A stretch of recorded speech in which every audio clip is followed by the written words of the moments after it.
after that last fight, except maybe you, because you're a big Wilder fan.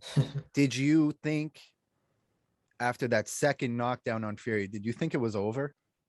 I didn't think it was over because the Fury's a type of guy to take the full 10 and utilize every second he has. So it was like 6, and his eyes were open big, and he's catching himself. He's coming back into it.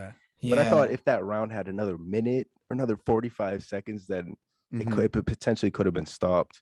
Yeah, but Wilder had some chances for sure, and that argument could be made for a couple different rounds throughout the fight because Wilder was in bad shape at the end of a couple rounds too. There was a lot of rounds where Fury needs to get on this guy, and then they'd end up on the ropes, and Wilder's clinching on the ropes. Earlier in the fight, I felt like Fury was doing more of the clinching, and then as it went on, it was like Wilder was just exhausted, and it was only a matter of time. And the first Fury knockdown on Wilder, I screamed. The Wilder knockdowns on Fury, I screamed. The one that really, the knockout at the end, I didn't scream. I was just like, that's it.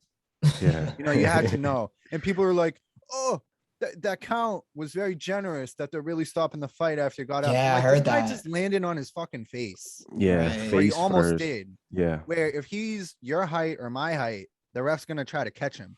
But if the ref tried to catch a guy like Wilder, he's probably going to get. Yeah, it would have been a bowling pin. He would have got dropped. Man, that's what made the fight so good, I think. Because it's like, Wilder, there was like chances there was like, oh shit, is he actually going to knock Fury out when Fury was just beating him the whole fight?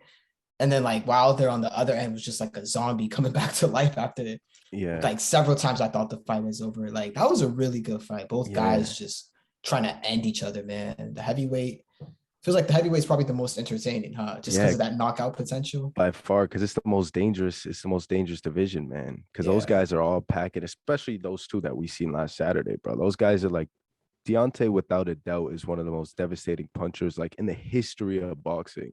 Yeah. We talk about 41 KOs in 44 fights. That's absurd, bro. Yeah. That's in the high 90s. And not even Tyson is like that. And look how when you think of Tyson, you think about all these KOs, right? Him demolishing people. But yeah, I think that the Deontay and Wilder 3, man, I think it captured a lot of casuals just because it had that back and forth thing going on where both guys were getting dropped and both guys were letting it fly. Both guys were getting hurt. So ultimately, people want to watch fights to see who's going to fall. And it wasn't one of those technical fights where it's going to go the distance. It was one of those fights that somebody's getting KO'd. It's just a matter of who and when. The announcers were like, I couldn't believe it went that far. Lennox Lewis or whatever his name was like Lennox Lewis. Yeah, he was like, I'll be surprised if this goes the distance. And like round 7, it's like, shit, someone's about to get that knocked out. Lennox Lewis is the GOAT boxing commentator. Like Max Kellerman's up there, and I enjoyed him. I enjoyed both. And the Andre guy I thought he was good. Andre Ward is another one. Those two are just great, man. They did a good job for sure. Great. I texted you this, Gabe, over the weekend, my little theory. Oh yeah. But like I thought of it when watching. Yeah, I thought of it when watching like the boxing, the whole event this weekend. I was like, if player empowerment goes too far, because when I look at boxing, I see that as like player empowerment to like the nth degree. Yeah, like it kind of makes sense. They're like, there's no team, they're their own guys. Like everything is kind of revolved around them. Like they're literally their own team. But like the player empowerment in that, I feel as if like I'm just gonna fight once a year. It has to be this like. Even you see them fighting too a little bit with UFC, not as much though, but with dudes like Conor too. And you're starting to see it in the NBA more so the last year, a little bit in football, not as much. I think football is harder, but you're starting to see the NBA for sure. And I mean, everyone knows the whole Kyrie situation and stuff like that. So it's like, where do you draw the line? I guess not, like my theory or the whole thought was like, where do you draw the line at player empowerment where it doesn't ruin the product?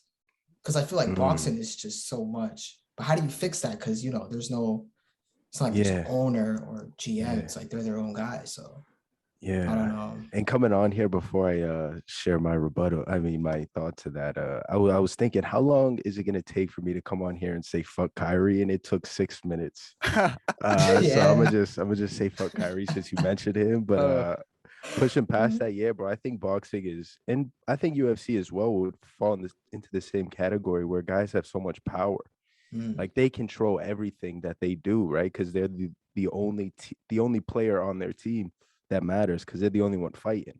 Right. Essentially. So I mean they got a lot of control in boxing. I don't think that's something that's going to change in the sport because it's, you know, it's only them in there. You know, the promoters can't say nothing, the coaches can't really talk. It's just the fighters.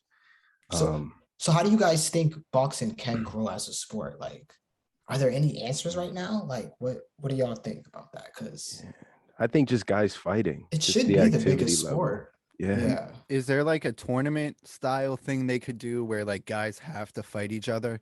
And also, like we're saying, player empowerment and the boxers decide this and that. What's the percentage of, is it really the boxers in charge of everything or is it the promoters? Is It's a it good really, question. is it an excuse when Anthony Joshua says, oh, I'd fight you, but like the promoters and this and that? Is that totally an excuse? Or is Or there is that is there real? valid reasoning behind that? Saying, oh, the promoters really decide everything. After every fight, I want to thank Bob Arum. I want to thank so and so. Like Yeah. how far does that go? Yeah, I think it's just like the whole legal side of it is what the promoters kind of handle, the ticket sales, the promotion. Like that's all the things that the fighter doesn't have to deal with. So I think that's why they go with the agreements and thanking them post fights and stuff like that. But I think, yeah, I think the fighters ultimately control everything because Anthony Joshua can make an Instagram video telling his fans to go tell this other fighter's fans that he wants to fight him. And then all this load of people go over there and talk shit. And then eventually they'll influence the move and they'll fight. Wow. And that's like where the direct power is with all these fighters. So I think whenever the activity is questioned with certain guys, I think it's an individual question. And you got to ask them specifically, why aren't they being active? Because they're the ones to blame. And there could be a lot of issues like training or injuries or the proper fight. You know, there's a lot of questions that go into it, but ultimately the fighters have the most say. Yeah.